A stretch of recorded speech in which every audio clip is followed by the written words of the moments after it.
Bonjour, ici Olivier, bienvenue à la discussion d'aujourd'hui. Alors aujourd'hui, ça va être ma première vidéo en français, parce que le livre que j'ai lu n'est produit qu'en français pour l'instant, donc ça sert à rien de le faire en anglais. Le livre n'est vraiment disponible qu'en français. Et il s'agit de Encore un jour sans massacre de Théo Dirichk. Dirick? Dirichk. Donc c'est un livre français qui date de seulement il y a quelques années. Et ça a été écrit par un auteur relativement jeune, dans la vingtaine. C'est son premier ouvrage publié. Et on dirait vraiment que c'est produit par... On voit un peu que c'est un premier ouvrage. On voit que c'est... Je sais pas, ok. Commençons par le début. Donc, c'est... Donc, pourquoi est-ce que j'ai choisi ce livre-là? Il y a plusieurs raisons pourquoi je choisis des livres. Parce que des amis me l'ont recommandé, parce que c'est un livre qui a gagné des prix, parce que le livre se retrouve sur une liste quelconque des best-sellers, ou peu importe. Et il y a des cas comme celui-ci. Et dans le cas présent, j'étais avec mon ami Patrick dans une boutique de livres usagés et on a carrément choisi chacun un livre en se basant seulement sur la couverture. J'ai fait ah, la couverture est intéressante, j'ai pas lu le résumé, j'ai pas feuilleté le livre, rien, on a pris les livres, on se dirige à la caisse et en sortant, c'est là que j'ai étudié l'ouvrage en question d'un un peu plus près. Euh, c'est d'ailleurs une des raisons pourquoi je l'ai pris aussi petit. Je me suis dit, s'il faut que le livre soit inintéressant, mieux vaut que le calvaire soit court. Donc c'est un livre raconté sous la forme d'un journal. Donc c'est toujours écrit à la première personne, sous la forme d'un discours intérieur, et ce sont toujours des événements rapportés qui se sont précédemment passés. Et c'est l'histoire d'un jeune de 15 ans. Déjà là, s'il y a bien quelque chose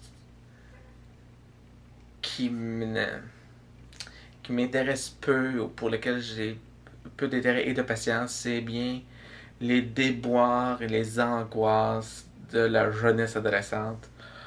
Oh. Euh, mais bon, c'est quand même bien. Là. Il faut prendre le livre avec un énorme grain de sel. C'est vraiment important. Parce que le personnage est... moi et mon moi-même, ce n'est que ça. Très nombriliste comme attitude.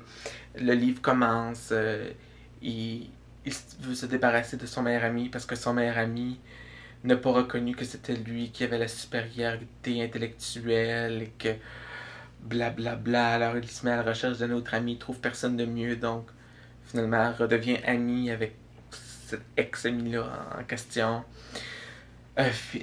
Tombe en amour avec une fille, alors là, est-ce que la fille l'aime, est-ce que moi je l'aime, blablabla. Bla, bla.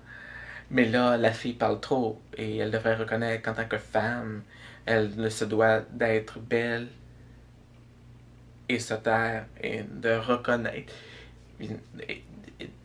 d'être heureuse, de simplement être en la présence d'une si grande intelligence. Puis le, comme le gars dans le livre arrête pas de descendre les autres, de... Ah, il se croit tellement supérieur, full of shit.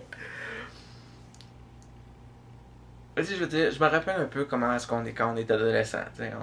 On croit tout savoir.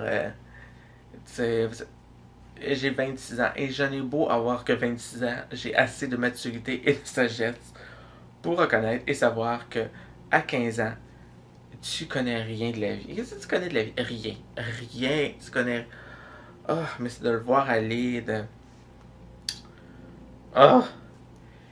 Mais bon, c'est quand même intéressant de lire juste pour être engagé dans une histoire d'un personnage aussi désagréable, mais aussi désagréable, et pourtant, on passe à travers, on finit l'histoire.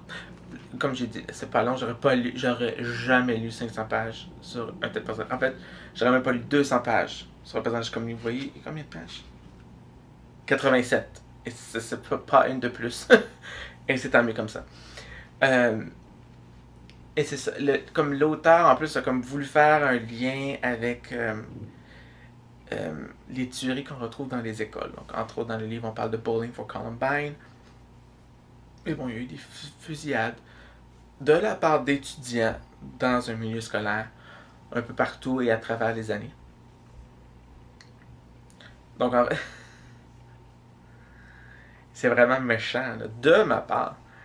Mais il se trouve tellement original. Le personnage se trouve tellement original de faire une telle chose. Copiable. Une pâle imitation de ce que d'autres ont effectué de par le passé. Enfin bref. Mais c'est ça, de voir à quel point il peut rabattre les autres, à quel point il peut se sentir supérieur, et à quel point l'auteur peut rendre ce personnage-là haïssable, détestable. Voilà, il va vraiment jusqu'à la frontière. Donc, ne serait-ce que pour cet exercice de patience-là, ça en vaut la peine. Sinon, au niveau du langage, donc ça c'est un livre qui se passe en France, donc j'ai vraiment eu aucune... J'utilise pas là, plein d'expressions comme teuf, meuf, tout ça. Donc c'est très neutre au niveau du vocabulaire, tout ça, donc très, très compréhensible, mais pour quelqu'un de l'étranger. Sérieusement, la seule et unique chose que j'avais pas compris, c'est quand il parle d'un cours au lycée, de EPS, et qui finalement c'est éducation physique et sportive, mais c'est à peu près le centre. Donc, j'ai évidemment lu plein de livres en français dans ma vie, et j'en parle là parce que quand c'est le dernier que j'ai lu, le plus récent. Mais bon, si vous avez jamais lu de livre en français, mais que vous parlez français, pourquoi pas? Pourquoi pas? Mais bon, c'est le premier ouvrage d'un nouvel auteur. Alors pourquoi pas? Alors je le recommande. C'est bien quand même. Et voilà. Euh, Si vous avez des commentaires, des suggestions, est-ce que vous avez lu le livre? Est-ce que vous avez déjà entendu parler de cet auteur-là? Mais surtout, ce que je veux savoir, une question. Et ça, laissez ça dans les commentaires en bas. Avez-vous déjà choisi un livre sur un critère aussi aléatoire que la couverture? Moi, c'est la première fois que je le faisais, mais sinon, est-ce qu'il y a d'autres choses? Comment est-ce que vous choisissez vos livres autres que par justement les moyens standards?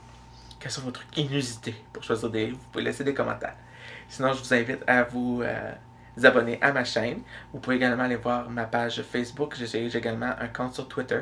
Vous pouvez laisser des commentaires en français ou en anglais. Et justement, je mets toujours des updates de qu'est-ce que je suis en train de lire, qu'est-ce que je m'apprête à lire, des achats que j'ai fait, tout ça. Donc, si vous voulez avoir un scoop sur les vidéos futures, je vous invite à vous y rendre. Et vous pouvez aller sur Facebook, même si vous n'êtes pas abonné à Facebook, puisqu'il s'agit d'une page publique. Vous allez voir, il va y avoir le lien dans la boîte de description. Alors, voilà. Donc, on se reparle la prochaine fois. Bonne fin de journée.